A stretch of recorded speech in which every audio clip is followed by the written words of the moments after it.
Bueno, pues les habíamos prometido muchas letras en esta noche aquí en la 8 Zamora y estamos cumpliendo. Nos acompaña ya en nuestro plató Luis Torrecilla, que nos visita para hablar de su libro La espía del emperador. Muy buenas noches, Luis. Buenas noches. Zamorano afincado en estos momentos en Valladolid. Sí, sí, zamorano de Cañizal, comarca de la Guareña, bastante unido con mi pueblo, tenemos allí una asociación cultural, pero residente en Valladolid. Sí. Y queremos hablar de ese libro de La espía del emperador que nos traslada en la época del siglo XVI y en el espacio a Valladolid también, ¿no? Cuéntenos un poquito, Sí. Cuéntenos el contexto histórico en el que nos vamos a mover. Bueno, muy bien, pues La espía del emperador es una novela de tema, digamos, comunero, que está centrada sobre todo en la ciudad de Valladolid, pero también en Castilla y León, o sea, también en Medina de Río Seco, Medina del Campo, Tordesillas, también hay capítulos que hablan de Bruselas, de Roma, hay algún capítulo, pero es una novela muy centrada en el siglo XVI, en la época de los comuneros, sobre todo, digamos, en el año previo a la batalla de Villalar, ¿no? Aunque también cuenta la batalla de Villalar, pero sobre todo lo que pasó antes, es decir, todo ese tejemanejes de espías, de avisadores que se decía en la época, que están ahí, que están informando a un bando o a otro. Yo creo que es un tema que está poco tocado, ¿no? Sí. El tema del espionaje y el tema de los dineros, ¿no? De la financiación. Y las guerras siempre la han ganado, digamos, la información y el dinero, ¿no? Sí, ya en el siglo XVI ya en el siglo sigue XVI, siendo así. como siempre. Y entonces la novela pues trata un poco de eso. Cuéntenos los personajes más relevantes, porque estamos hablando de una novela histórica con la importancia de una mujer que estábamos comentando justo antes de empezar, que es un personaje histórico, que es una mujer que existió y que tuvo su importancia en aquel momento. Bueno, sitúenos un poco los personajes sin desvelar, por supuesto, nada importante del libro, pero para situarnos un poco. Bueno, pues el personaje principal y fundamental del que yo me enamoré, nada más que di con ella en unos estudios que hice previos a la novela, es Francisca Hernández. Es una mujer que es muy importante en los años 20 del siglo XVI. Primero vivió en Salamanca, después pasó a Valladolid, estuvo en la casa de los Cazalla, una familia que va a ser históricamente muy importante porque en 1559 van a ser una de las familias que la Inquisición se va a fijar en ellos porque dicen que hay ahí un conventículo protestante. En esa casa vive la beata Francisca Hernández. Hay mucha información de ella porque al final de los años 20 va a caer en manos de la Inquisición.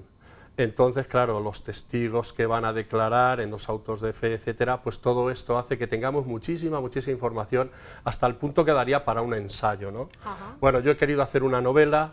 Cuando se dice novela se dice ficción, pero es una ficción que está muy documentada. Es un personaje que tiene un gran carisma, los franceses dirían charme, ¿no? Un gran carisma personal.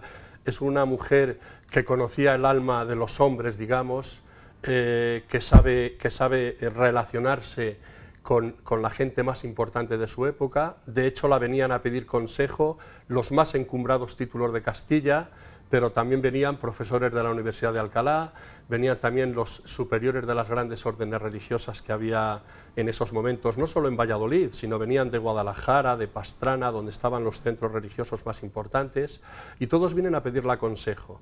Y por supuesto se relaciona muchísimo con otro gran personaje de la novela, que es el cardenal Adriano de Utrecht.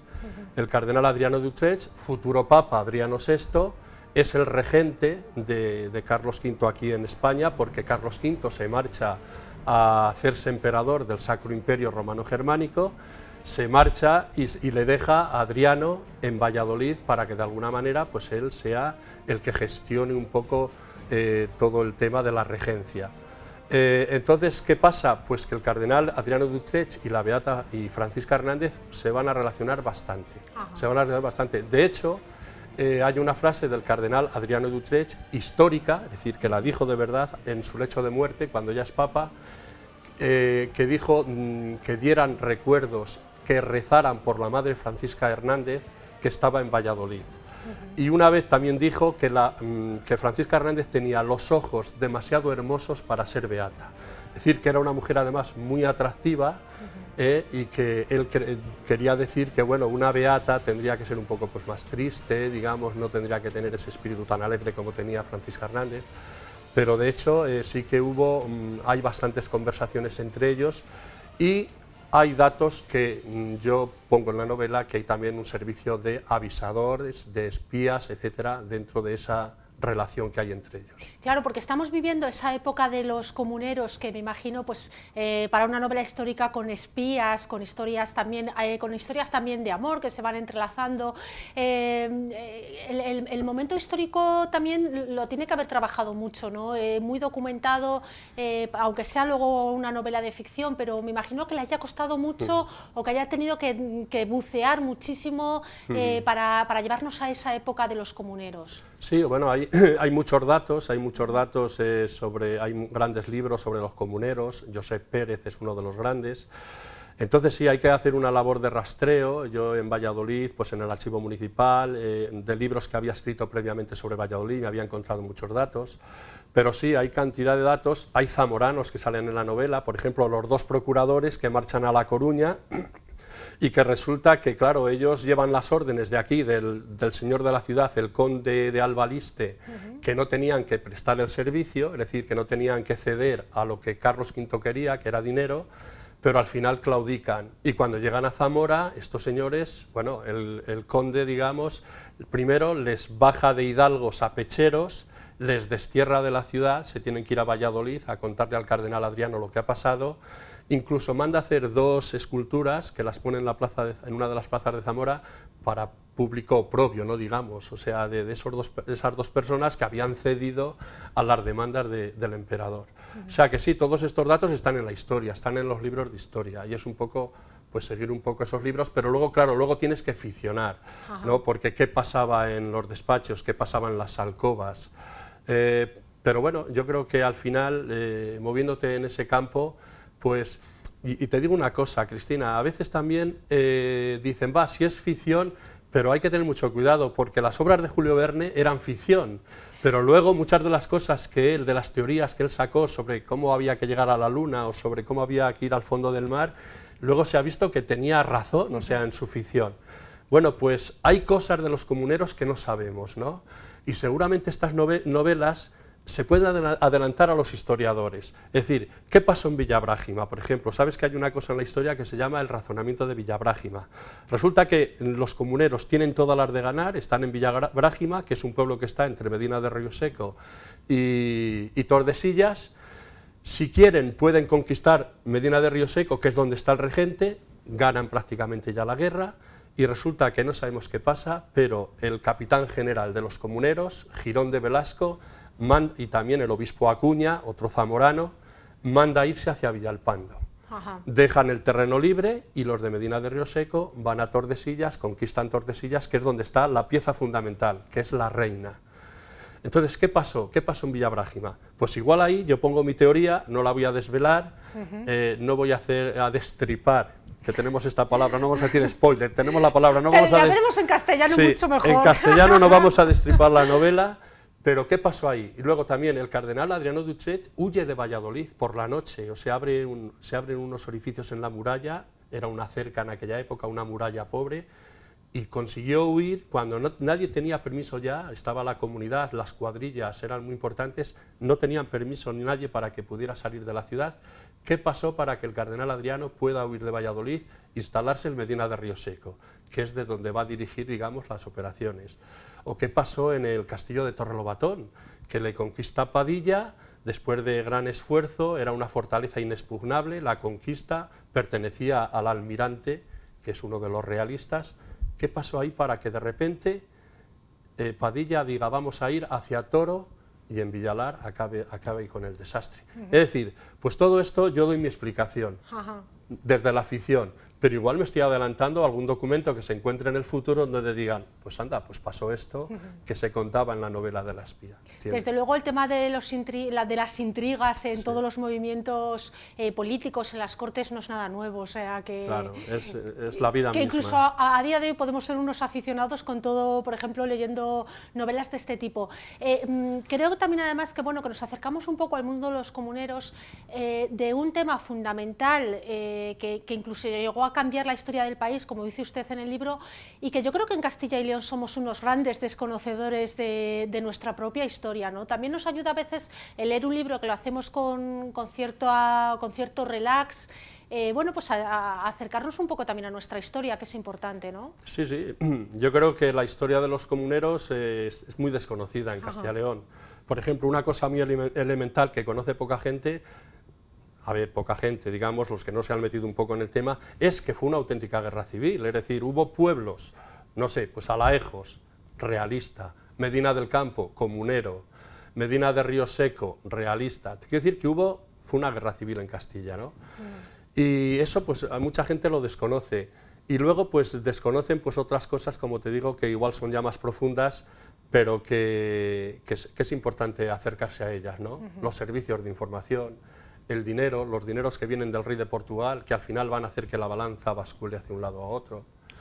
Y luego está el tema también de la reforma, el erasmismo que empieza, el movimiento protestante que también está en sus inicios y que va a dar lugar a los autos de fe de 1559 en Valladolid.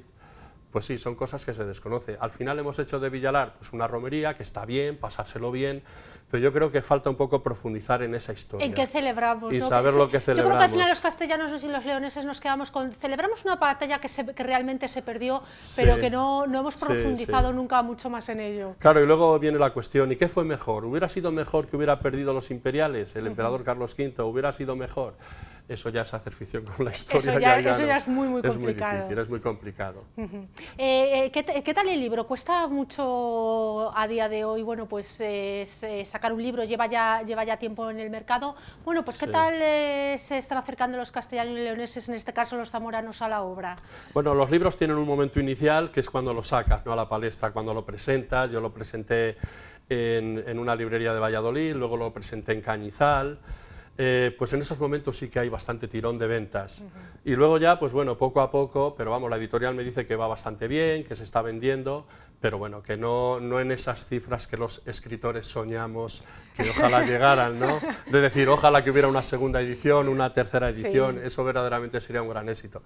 Yo la verdad, cuando sacas un libro de este tipo, tú siempre fantaseas, ¿no? Y dices, este libro me lo van a comprar, me lo van a quitar de las manos. Ya ves tú, la historia de los comuneros, aunque sea ficción, pero es una historia muy documentada, muy basada en hechos históricos, y además, teniendo a Valladolid, bueno, pues en Valladolid, en Zamora, me lo van a quitar de las manos. Pues no. Cuesta bastante vender libros, ¿no? Bueno, pues para eso estamos también aquí, para conocer libros que pueden ser interesantes, que nos pueden llamar la atención y que la gente se vaya acercando. ¿Está trabajando en algún otro proyecto? Porque bueno, cuando nos quitamos un trabajo de en medio parece que nos gusta empezar con otro. Sí, sí. Pues mira, ahora este libro lo voy a presentar en la Feria del Libro de Madrid el día 1 y el día 5 voy a estar por la tarde en la Feria del Libro de Valladolid, y una vez ya que termine con el tema de las ferias, pues voy a ver si saco ya otro libro, también de un personaje histórico muy importante, que es Blasco de Garay, y te puedo decir ya, te adelanto hasta el título, ¿no?, El maquinista del mar, que sería Blasco de Garay. Entonces yo creo que es otra novela histórica, ya no tan castellana, digamos, más universal, más española, y en eso estoy ya, bueno, no trabajando, ya está prácticamente terminada, o sea, ya está para entrar. Ya toda la labor de documentación y de sentarse a escribir, está todo ya corregida, lo más complicado. Pruebas, otra vez corregida, que llevas una labor ahí enorme hasta que lo llevas ya a la editorial para que esté bastante bien terminada. Pues nada, Luis, esperamos entonces dentro de unos meses a ver si podemos charlar de esa otra nueva novela. Pues ojalá, Cristina, yo estaré dispuesto y encantadísimo de venir aquí otra vez. Nosotros siempre encantados de que la gente zamorana, bueno, la gente en general que nos toca más de cerca, bueno, pues que publique estos libros que nos pueden interesar a todos. La espía del emperador, tiene muy buena pinta, ¿eh? Luis, muchísimas gracias por habernoslo contado, y eso, que esperamos a ver si dentro de poquito hablamos de nueva obra. Muchas gracias, cuando queráis, Cristina. Muy buenas noches. Y nosotros, con este programa tan cercano a las letras que les hemos presentado en esta noche, vamos a ir poniendo el punto y final, pero que no cambien de canal, que nuestro compañero Rafa Santiago está preparado. Se ha ido esta semana hasta Peñausende, a la Becera, para traernos de nuevo unos platos suculentos que salen de esa cocina. A continuación, a los demás, buenas noches, nos vemos mañana de nuevo aquí en La 8.